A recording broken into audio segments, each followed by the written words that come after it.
গুলি চালিয়ে হত্যা করে ফিলিস্তিনবাসীকে নিঃশেষ করার যে পায়তারা শুরু করেছে তারা তীব্র থেকে তীব্রতর করেছে। আমরা বিশ্বব্যাপী মুসলিমদের পক্ষ থেকে জাতিসংঘের কাছে বলতে চাই, মুসলিম লিডারের এই নির্লজ্জা বন্ধ করতে হবে। বিশ্বব্যাপীর মুসলমানদের ইতিহাস রক্ত দিতে চলে, জীবন দিতে চলে, বিশ্বব্যাপী মুসলিম ঐক্যবদ্ধ হয়ে ইসরায়েল কর্তৃক যারা হামলা চালাচ্ছে, সন্ত্রাসীদের উৎপাদিত বিভিন্ন পণ্য বর্জন সহ ইসরায়েলের সারা বিশ্বের সকল কর্মকাণ্ড বন্ধ করে দেওয়া হবে।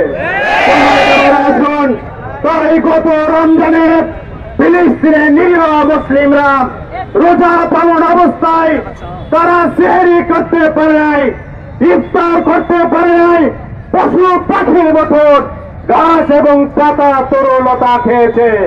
এখন আমরা তাদের পাশে দাঁড়াই, তাদের চিকিৎসা নাই, অন্ন নাই, বাসস্থান নাই, তাদের জন্য আজকের এই সহানুভূতি সহ তাদেরকে সার্বিকভাবে সহযোগিতা করে উদাত্ত আহ্বান জানিয়ে আমার কথা শেষ করছে।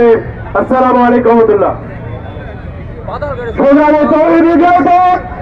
এই পর্যায়ে বক্তব্য রাখছেন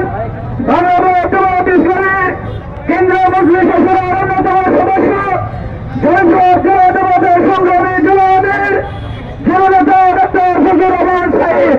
বক্তব্য রাখছেন ফজলুর রহমান সাহেব।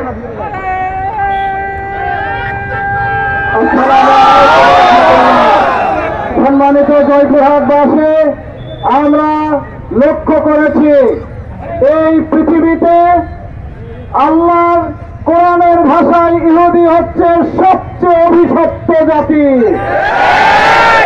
গোটা পৃথিবীতে এই ইহুদিরা অসংখ্য নবীদেরকে হত্যা করেছে। এই ইহুদিরা শুধুমাত্র মুসলিম উম্মার শত্রু নয়, এই ইহুদি রাষ্ট্র ইসরায়েল রাষ্ট্র শুধু ফিলিস্তিনের শত্রু নয়, এরা হচ্ছে গোটা মানবতার শত্রু। অন্যায়ভাবে নির্মমভাবে মানুষের উপরে, শিশু এবং নারীদের উপরে আঘাত করে এরা মানবতার শত্রু। গোটা দুনিয়ার মানব জাতিকে বলবো, আপনারা মানবাধিকার কথা বলে কোথায় লুকিয়ে আছেন? ফিলিস্তিনের ঘটনা দেখতে পান না?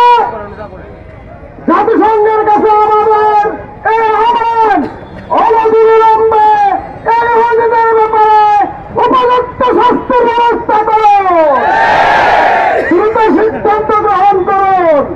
গোটা মুসলিম উম্মাকে আহ্বান জানাবো, গোটা দুনিয়ার মুসলিম উম্মা ঐক্যবদ্ধ হয়ে এই ইহুদি জাতির নির্মূল করার জন্য ঐক্যবদ্ধ হওয়ার প্রতিষ্ঠান করুন। আমরা কারো উপর আঘাত করতে চাই না, কিন্তু আমার উপর আঘাত আসলে আমরা কাউকে ছেড়ে দেবো না ইনশাআল্লাহ।